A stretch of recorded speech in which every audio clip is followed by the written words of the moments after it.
See, what we do is we get so fixated on the trials, the earthly trials and the difficulties that we face, that we lose sight of the eternal perspective and the rewards that are coming to us in the end. And what Paul is saying is that the more you fix your eyes on Jesus and the more you become the glory of Christ obsessed, the more the stuff you face in this world will seem insignificant. Can I tell you today, the bigger God is in your eyes, the smaller the junk will seem. It says of Jesus, Hebrews chapter 12, he fixed his eyes. Jesus, the author and perfecter of our faith, who for the joy set before him endured the cross, scorning its shame. Meaning what got through Jesus' death on the cross on Friday was knowing that Sunday was coming. And what gets us through the junk we face is knowing that the rewards of heaven are coming. Paul said in Romans chapter 8, for I consider that the sufferings of this present time are not worthy to be compared to the glory that is to be revealed to us. For no eye has seen, no ear has heard what God has prepared for those who love him. Do you believe that today? Our light and momentary affliction. How in the world? Do you know what Paul suffered?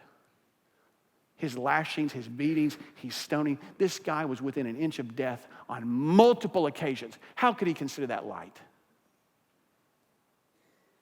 Because he was so fixated on the glory of God. Maybe you've heard it said, those people are so heavenly minded, they're of no earthly use. You ever heard that saying? Can I tell you, I've never met that person.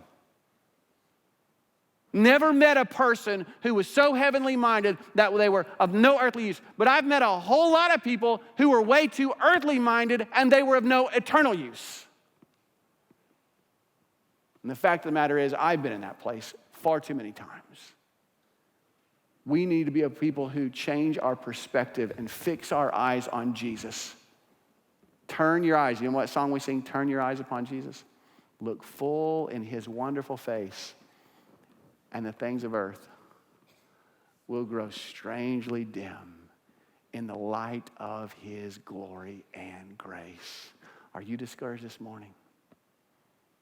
Are you finding yourself in a place where you're potentially losing heart?